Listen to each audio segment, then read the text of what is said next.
Vai começar mais um Geografia na Quarentena. Turma de 8º ano, módulo 3. Estudos da população, segunda parte. Lembrando sempre que esse esforço é de todos nós para vencermos a pandemia da Covid-19. Então, nós temos que fazer esse trabalho juntos, professores, pais e alunos, mantendo o isolamento social, lavando sempre as mãos e cuidando de si mesmo e dos outros. Fique bem. Vamos falar então de concentração demográfica. Quais são os lugares que concentram a maior quantidade de população? Nós já vimos no módulo anterior que existem áreas mais densamente povoadas. A gente aprendeu o que é densidade demográfica. Quando a gente olha para esse primeiro mapa, as áreas mais escuras, que estão aí num vermelho, vinho, quase e até em rosa mesmo, correspondem às áreas de maior densidade demográfica, enquanto as áreas em cinza e verde correspondem às áreas de menor densidade demográfica. Então perceba que se a gente tem essa distribuição irregular da população no planeta e no Brasil também, a gente tem fatores que explicam isso. O que vai fazer com que alguns lugares atraiam mais população e que alguns lugares não. Tudo aquilo que atrai a população, a gente vai chamar de fator ecúmeno. Tudo aquilo que vai espantar, vai repelir, vai afastar a população, a gente vai chamar de fator anecúmeno. Tá ok? Duas curiosidades. Uma que é esse segundo mapa. Assim como eu coloquei esse mapa do Brasil, existem mapas de vários países. Infelizmente, não achei nenhum mapa mundi, né, que tem esse tipo de proporção. O que esse segundo mapa diz? Que a população dessas cidades pintadas em vermelho só no litoral do Brasil, ou seja, todas as cidades litorâneas do Brasil, é a mesma população que está em todas aquelas cidades que formam a área em azul. Então você repara que toda aquela área que está em azul é igual à população dessa área estreitinha aí que está em vermelho, tá bom? Então a gente tem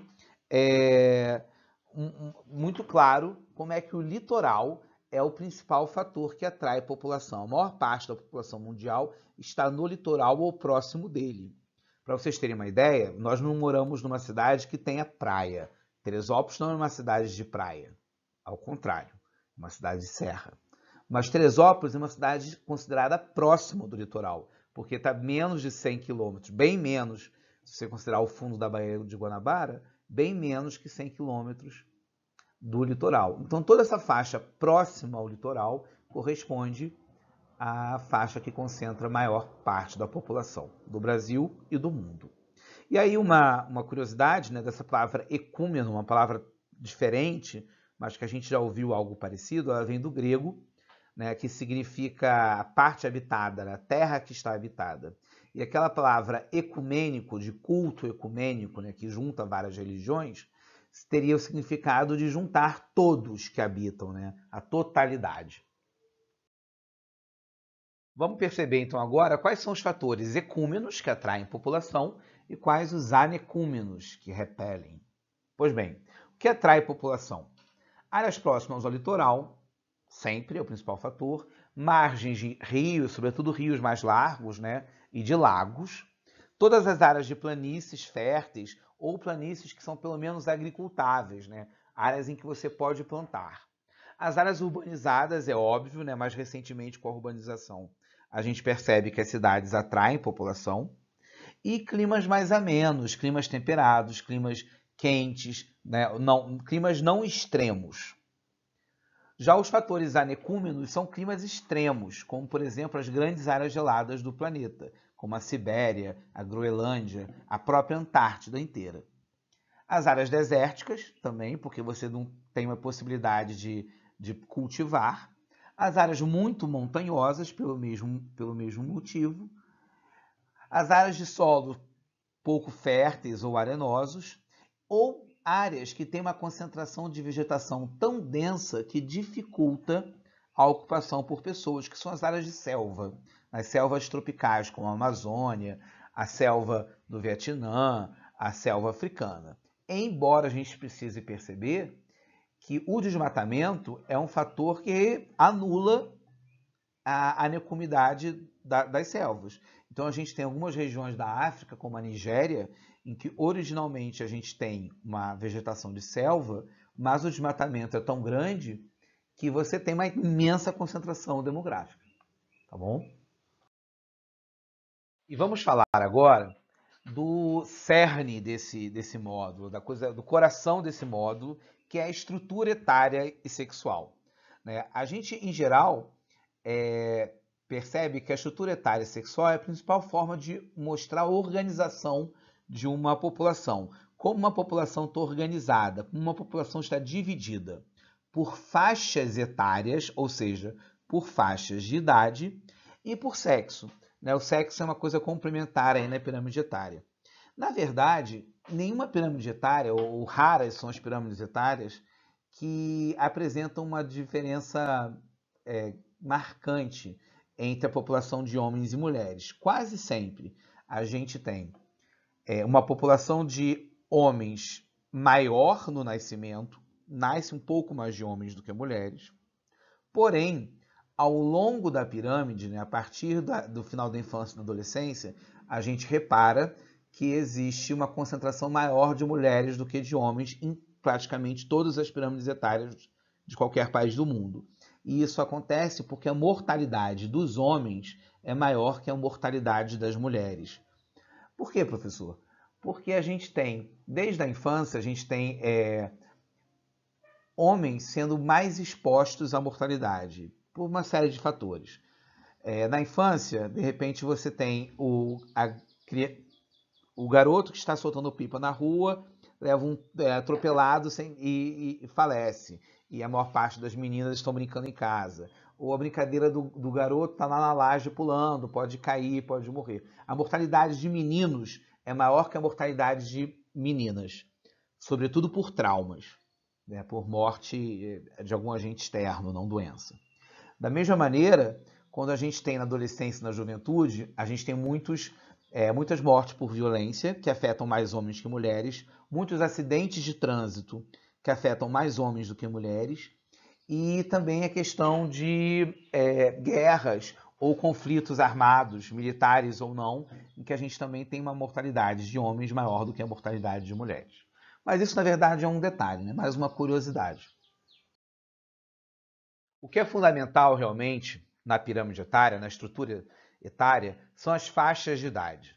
Então, repara, a base da pirâmide, a área mais baixa da pirâmide, correspondem às crianças. O corpo da pirâmide, o meio da pirâmide, corresponde aos adultos. O topo da pirâmide corresponde aos idosos. Essa divisão etária é que é fundamental a gente perceber. Em geral, as pirâmides etárias dividem a cada faixa por 5 anos. É o exemplo desse daí que está nessa imagem do slide. Então, eu tenho as faixas de 0 a 4, de 5 a 9, de 10 a 14, de 15 a 19 e aí por diante. E a última faixa etária sempre é 85 ou mais, 70 ou mais. A última faixa etária sempre é aberta, tá bom? De qualquer pirâmide etária. Bom, então a gente identifica esses 3 grupos etários. Base, crianças. Adultos, como o corpo da pirâmide. E o topo da pirâmide, como os idosos. Secar uma pirâmide etária. Vamos analisar parte a parte. O topo da pirâmide, ou o ápice da pirâmide, vai corresponder aos idosos. Que são quem? São os aposentados, são pessoas com mais de 60, mais de 65 anos. Essas pessoas representam, para o país, um gasto com saúde, porque os idosos demandam mais serviços de saúde, e um gasto com previdência, com pagamentos de aposentadoria. O corpo da pirâmide, ele corresponde aos adultos, que é a população economicamente ativa, PEA, é uma sigla, População Economicamente Ativa. É aquela população que está trabalhando, está produzindo, está pagando imposto. E a base da pirâmide, que está nessa imagem em vermelho, corresponde aos mais jovens, às crianças, adolescentes, em sua maioria estudantes, que representam um gasto público com saúde e educação. Além disso, a gente consegue, analisando cada parte da pirâmide, ter algumas informações sobre os indicadores sociais desse país. Lá no topo, se o topo é muito fino, ou até em alguns casos o topo é baixo, né? Dificilmente você tem idades mais avançadas. Isso representa uma baixa expectativa de vida, né? As pessoas não vivem muitos anos. Quanto mais fino é o topo da pirâmide, menor é a expectativa de vida daquela população. Quando a gente analisa um corpo, o meio da pirâmide, a gente pode perceber que se esse corpo afunila muito rápido, como é o caso dessa pirâmide aqui, isso indica que tem uma taxa de mortalidade muito grande. Então, os adultos vão morrendo ao passar das décadas e isso diminui o número de pessoas aptas a trabalhar naquela população. Isso também indica que o país é subdesenvolvido. E a base da pirâmide? Quanto mais larga a base da pirâmide, maior a natalidade, maior o número de crianças nascendo. E se essa base também afunila rápido, representa uma grande mortalidade infantil. Esse exemplo que a gente está analisando nesse slide é um exemplo de um país subdesenvolvido. O topo da pirâmide é estreito, o corpo afunila rápido e a base é larga. Então, é um país subdesenvolvido. Agora, nesse slide, a gente consegue comparar a primeira pirâmide etária com a segunda. Na primeira pirâmide etária, a gente tem esse afunilamento rápido. Então, a gente tem um país subdesenvolvido. O país A é subdesenvolvido. Já o país B, ele é desenvolvido, porque a parte mais larga da pirâmide é, sobretudo, o corpo. Mas vamos analisar com calma.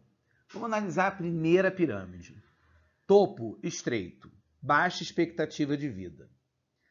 Corpo afunila rápido, grande mortalidade. Base muito larga, grande natalidade.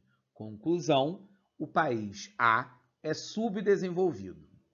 Agora o país B.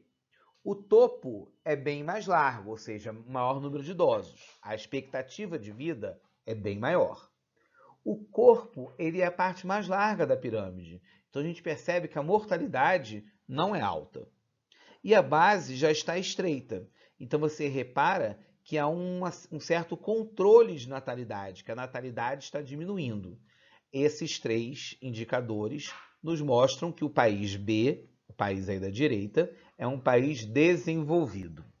Em geral, os países subdesenvolvidos têm pirâmides de base larga e topo estreito. E os países desenvolvidos têm essas pirâmides que nem parecem mais pirâmides, né? Que parecem meio que uma garrafa, um violão, enfim, tem esse corpo mais largo aí ao longo da pirâmide etária. E aí, gente, com muita atenção, a gente consegue analisar uma pirâmide etária, né? Esse slide é como se fosse uma revisão. Então, estrutura etária é o quê? A composição da população por idade e por sexo. A pirâmide é o gráfico que vai expressar essa estrutura. E a gente percebe, então, que o que é classe etária? Essa faixa, cada degrau da pirâmide corresponde a uma faixa etária ou a uma classe etária. A gente tem em tons de roxo homens, em tons de amarelo mulheres, e a gente percebe que nos tons mais claros os jovens, nos tons médios os adultos, nos tons mais escuros as crianças. Uma curiosidade, às vezes nas pirâmides etárias a gente tem uma classe oca, ou seja, uma faixa etária está menor que a faixa seguinte, que a faixa mais alta. Né? Em geral, menor do que a faixa mais alta e do que a faixa anterior, do que a faixa mais baixa. Essas classes ocas correspondem a algumas gerações em que ou a natalidade foi muito menor, ou a mortalidade foi muito maior, ou as duas coisas ocorreram juntas. Como isso pode acontecer? Em épocas de guerra. Em épocas de guerra, a mortalidade aumenta e a natalidade diminui. Isso é perceptível nas pirâmides etárias. Por exemplo, nas pirâmides etárias dos países europeus, é possível identificar o período da Segunda Guerra Mundial, porque correspondem a duas gerações ocas, duas faixas etárias ocas nessa pirâmide. Tá bom?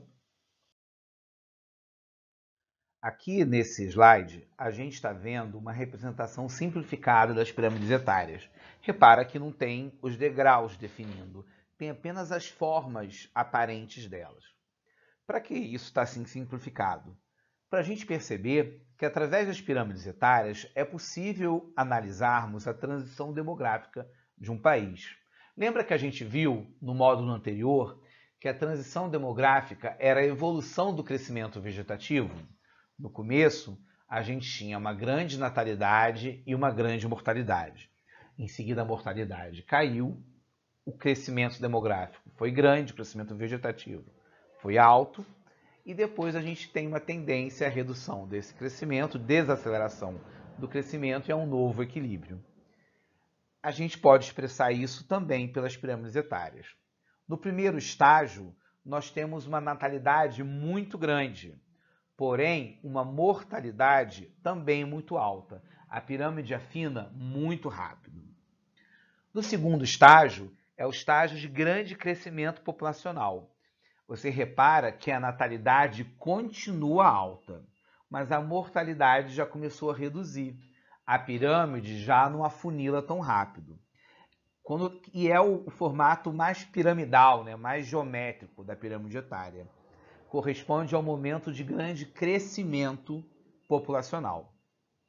Aos poucos, a gente percebe que a pirâmide começa a ficar arredondada. Isso corresponde à desaceleração do crescimento vegetativo. É o período que o Brasil está. E está começando a se arredondar a nossa pirâmide. A natalidade já começa a reduzir, né, e a mortalidade já está baixa, então o número de idosos começa a aumentar. A expectativa de vida fica maior. E por fim, a gente tem o último estágio, em que a natalidade já começa a reduzir bastante, que é o estágio de equilíbrio, que é o estágio que alguns países europeus se encontram, né? Em que já houve a desaceleração total do crescimento com a redução brutal da natalidade. Falando de Brasil, quando a gente observa a evolução da pirâmide etária brasileira nas últimas décadas, a gente percebe exatamente isso. Em 1980, a gente tinha uma pirâmide, né, bem em forma de pirâmide mesmo, mostrando o grande crescimento, a grande explosão demográfica. Na verdade, a gente tem a geração de 1980, da década de 1980 como a maior geração brasileira, né? Foi a década em que você teve, na virada de 70 para 80 e ao longo dos anos 80, o maior número de nascimentos de brasileiros, o boom demográfico, a explosão demográfica brasileira. E depois disso a gente tem uma redução progressiva dessa natalidade. Então, em 2000, a gente já percebe que a base começou a estreitar e o topo começa a aumentar. E hoje, né, em 2020, esse gráfico foi feito há bastante tempo. Esse gráfico foi feito há 12 anos atrás. Então, 2020 é uma projeção. Hoje a gente já está em 2020 e a gente percebe que a gente teve uma redução ainda maior na natalidade e o nosso topo continua mais largo. Uma curiosidade, em algumas pirâmides etárias, a última faixa etária é sempre um pouco mais larga. Isso fica bem evidente nesse exemplo. Por quê? Porque a última faixa etária não corresponde a um intervalo de apenas 5 anos. A última faixa etária é 70 ou mais, 65 ou mais, 80 ou mais. Então, ela costuma ser um pouquinho mais larga. E nós vamos continuar a falar de população no próximo módulo. Eu acredito que a gente ainda tenha 2 módulos de população. População, demografia, é um assunto muito importante para a geografia. Ele vai ser fundamental para a gente estudar uma série de outras coisas. Quando a gente começar a estudar os continentes, nós vamos estudar sobretudo a população dos continentes. População é um conteúdo que é muito cobrado em testes, muito cobrado em Enem, muito cobrado em provas para ingressar em bolsas de escolas particulares.